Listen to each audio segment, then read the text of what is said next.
everyone! Kumusta kayong lahat dyan? I hope you're doing well. Today ay maglilinis tayo. Ayan guys, yan ay bleach Clorox para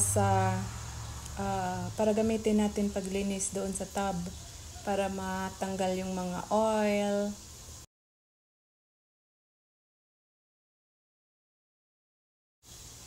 Tapos yan naman is dishwashing liquid.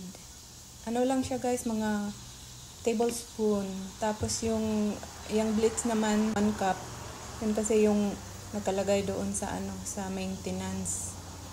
Yung paano linisin.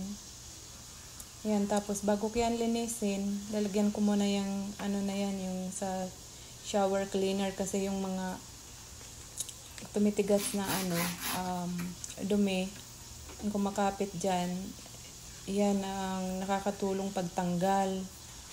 So, isprayan ko muna siya, tapos may washcloth na hindi na rin ginagamit. Yan ang ini-scrub ko kasi hindi siya masyadong sharp.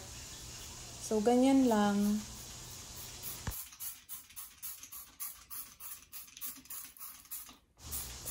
Yung doon, yung nakikita nyo doon sa bali parang dumikit na yung dyan, kailangan ko ng kuskusin talaga, as in kuskus na lagyan ng force para matanggal yung dumi. So tingnan natin kung matatanggal mamaya.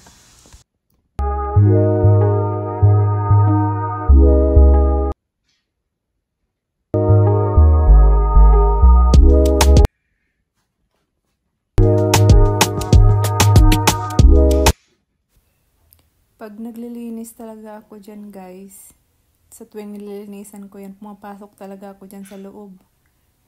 Yan, pumapasok ako dyan, tapos this time hindi ako pumasok. Ang hirap ng mag-video mag-isa. Tapos yung yung doon sa baba. Gusto ko yan yung talagang parang naglalampaso. Alam niyo ba yung naglalampaso? Ganyan.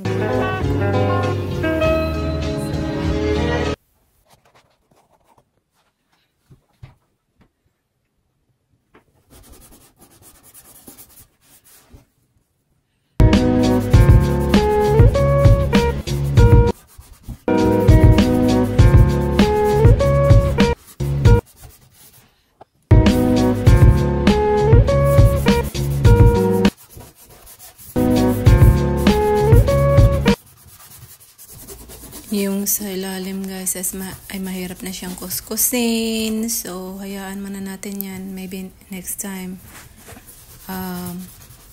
Lagyan ko yun ng bleach siguro. Yung pure na bleach. Or mga other spray na pwede dyan. I-try ko. Tapos na ako magkuskus. Kaya ilock na natin yan. At i-fill up natin yung water. Para mailagay na natin yung bleach and dishwashing liquid. Siya nga pala guys, itong tub na to, may kasama yan dating curtain. Tapos yung sa taas, may curtain na rad yan dyan.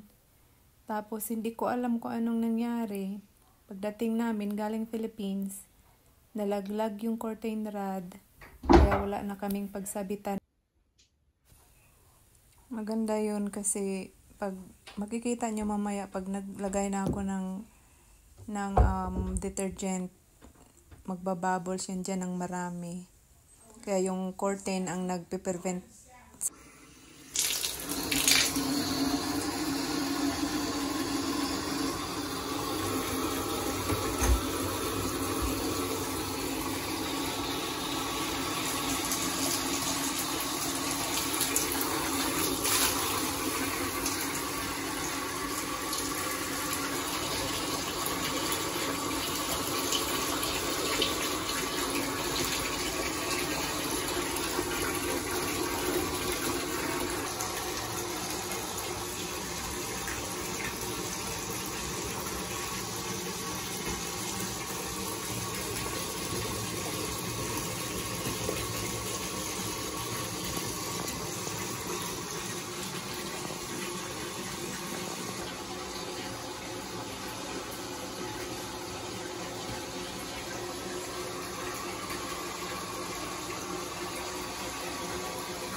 lagay na natin tong bleach and yung dishwashing liquid.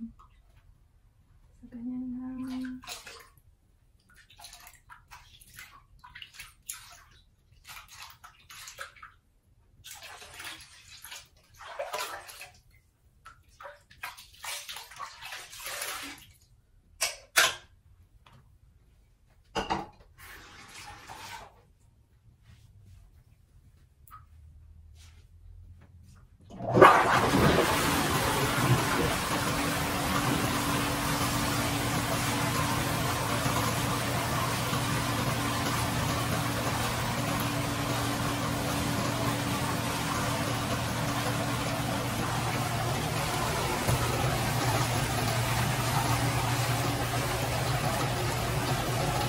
Bali, 15 minutes yan guys na i-run natin ng ganyan.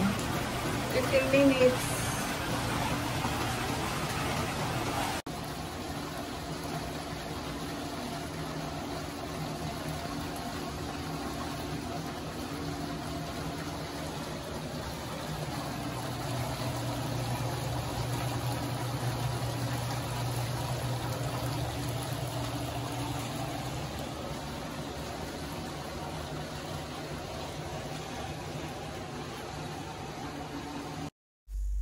Ayan guys, nag-overflow na yung bubbles.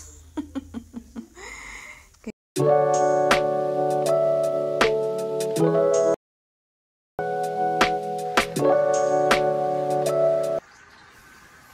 Ayan guys, tapos na ang 15 minutes. Babanlawan ko na yan kasi maraming bubbles. So banlawan ko lang yan siya.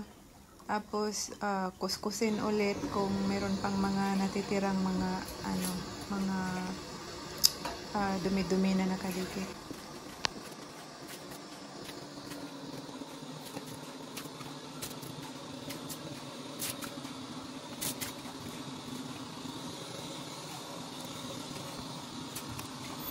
The moment of truth. Ayan na guys, dyan sa mga sides na yan, natanggal yung ibang mga dumikit, yung mga dumi-dumi. Pero yung sa baba, yun ay talagang nakadikit sila doon, oh. Ayan. Kailangan kong anuhin yan sa susunod kung anong maganda dyan. Thanks for watching guys. Have a good one.